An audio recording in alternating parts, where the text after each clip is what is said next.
today is Gardner, and the title of his speech is Building a Campfire When You Have Only One Match. He's doing the fifth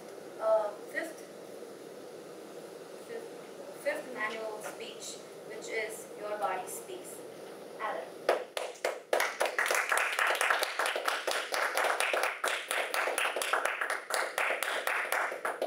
Well, good evening, everyone. How many of you have ever built a campfire? Boy Scout? Maybe? Okay. Do you think you can consistently build a campfire with a single match? Okay, well, I'm going to give you a pragmatic way and explain how to do that on a consistent basis, and this method is guaranteed to work almost every time. So, the first thing we want to talk about is the area for your campfire. For safety purposes, you want a clear area of about 15 feet. So that's about 2/3 of this room, I would guess. About two-thirds of this room is 15 feet. And when I say a clear area, I mean you want to make sure it's free of shrubs. You want to make sure your tent's not in that 15 feet if you're camping.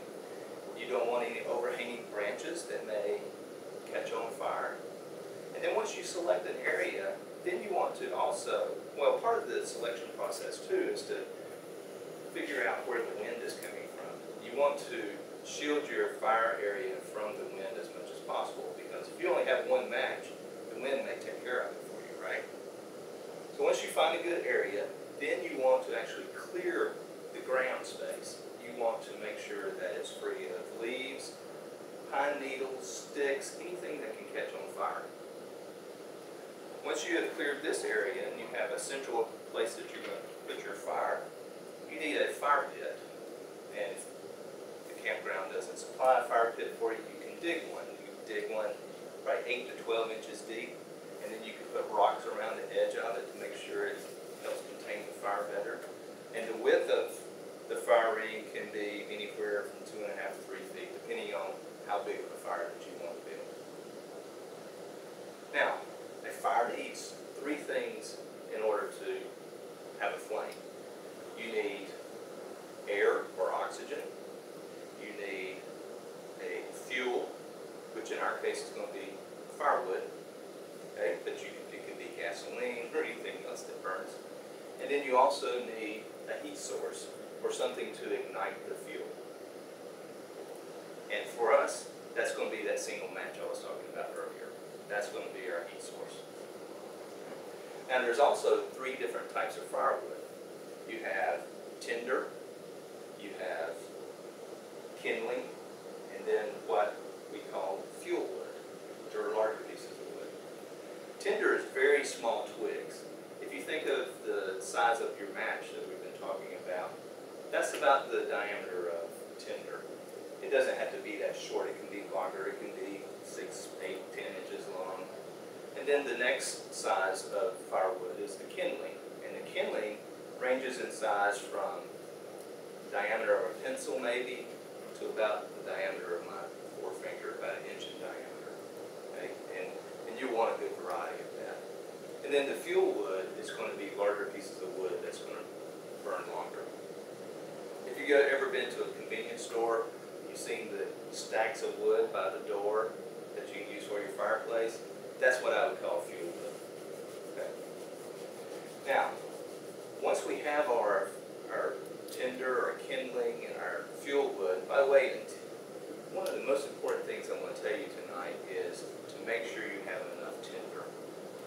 If you, let's say if you have a baseball cap, a good amount of tinder to have to start a fire is what it would do. If you take your baseball cap off and you fill it full of this tinder, these small pieces of wood, that's about how much you're going to need to get the fire going. Okay.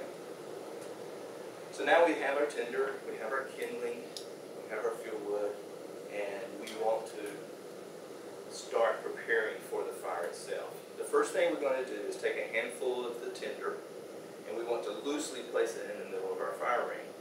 And when I say loosely, I mean very loosely. You don't want to grab a handful and grip it tightly and place it down on the ground, because it needs the air for the flame.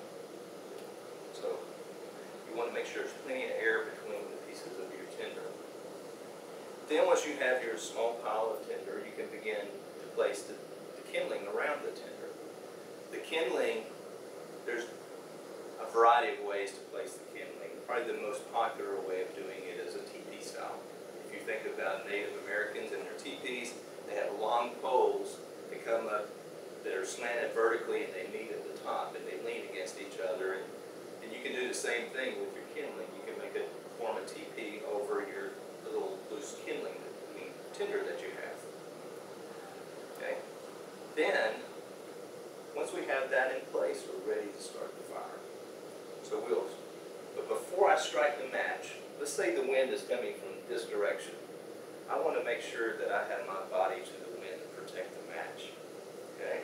And I want to keep it fairly close to me. I want to be kneeled down on the ground, close to the fire. Let's say that our fire pit's right here. I want to have this the match within striking distance of the fire. So I'll strike it. My body's protecting it from the wind. Hopefully it will stay lit. And I will place it near the tinder.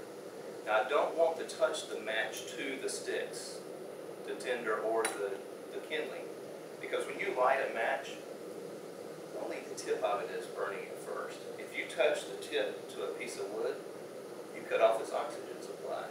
9 times out of 10, the match will go out. So you want to make sure you use only the flame of the match to light your tinder. Once you got your tinder started and it starts to burn, you can feed more tinder, because you didn't use all your tinder. You can add more tinder to it, you can add more kindling to it, and then once you have your fire going pretty well, then you can begin to grab your fuel wood and start placing it on top of your fire. You don't want to just take one of these big pieces of wood and just drop it on. That will smother the fire. You want to carefully place it on strategically. If you do 2 or 3, you crisscross them. Just make sure that they have plenty of air. And then you can add as much fuel wood to your fire as you want to, for as long as you want to. At some point in the evening, let's say it is the evening, and you're going to want to extinguish your fire. So probably the most effective way to do that is using water. When you put out your fire, you want to pour the water or sprinkle the water on all your embers, your ashes, and any remaining wood that you have that's been burning.